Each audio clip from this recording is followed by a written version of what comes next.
Bismillahirrahmanirrahim.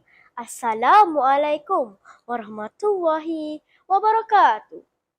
Sebelum suara melontar kata, sebelum kata menyusun bicara, izinkan saya memperkenalkan diri saya terlebih dahulu. Nama saya Nur Syairah binti Samson Muso. Saya berumur 12 tahun. Saya menuntut ilmu di Sekolah Kebangsaan Taman Cendana yang terletak Pasir Gudang, Johor. Hobi saya ialah membaca buku dan mendengar muzik. Manakala cita-cita saya pula ingin menjadi seorang anggota polis suatu hari nanti. InsyaAllah.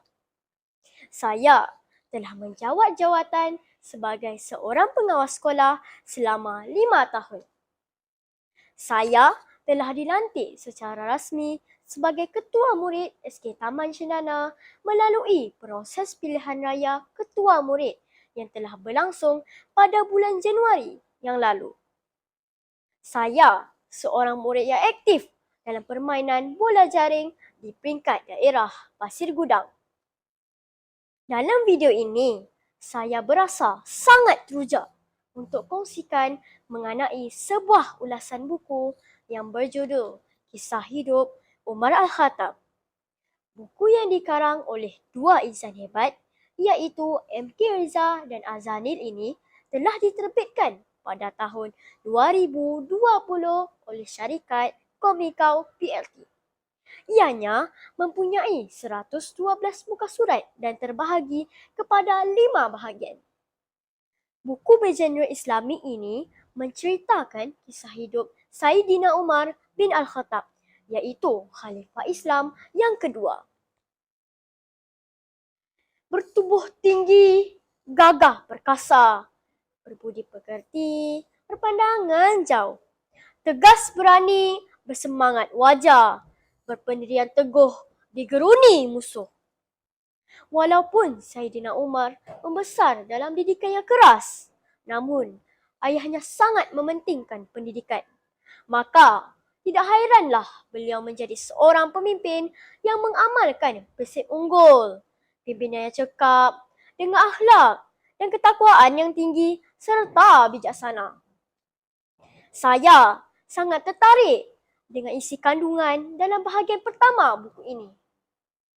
Sehingga kan saya membacanya berulang kali.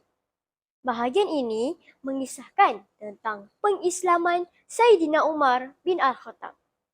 Pada awalnya, hati beliau sekeras batu hingga menentang ajaran Rasul Mulia.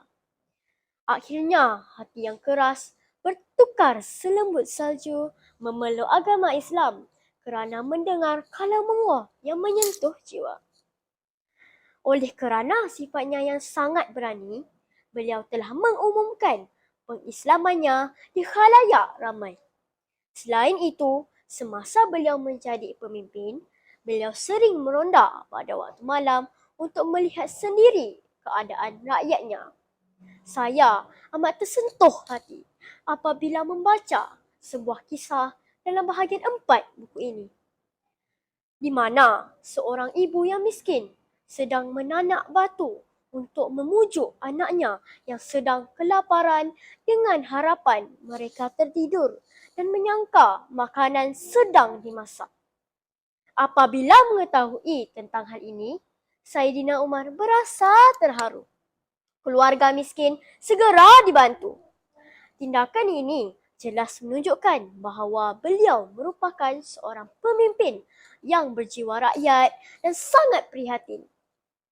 Sesungguhnya, pemimpin yang hebat itu laksana payung, tempat bernaung kepanasan, tempat berlindung kehujanan. Sumbangan, peranan dan legasi beliau telah dinukil secara santai dalam bahasa yang mudah difahami. Bagi saya, buku ini sangat sesuai dibaca oleh semua lapisan masyarakat. Buku ini juga mampu menggerakkan usaha memartabatkan khalifah-khalifah Islam dalam hati para pelajar seperti saya. Pengorbanan insan terbilang, Islam dijulang, umat gemilang. Akhir sekali, saya ingin menggalakkan dan menyeru bahawa membaca bukan sahaja dapat menambah ilmu pengetahuan, malah kita juga akan merasa seronok dan gembira kerana dapat mengisi masa lapang kita dengan perkara yang berfaedah serta bermanfaat. Tumbuh melati di Taman Hamba, cantik tersemat hiasan putri. Buku dibaca, ilmu ditimba. Itulah ciri insan bestari. Sekian, terima kasih.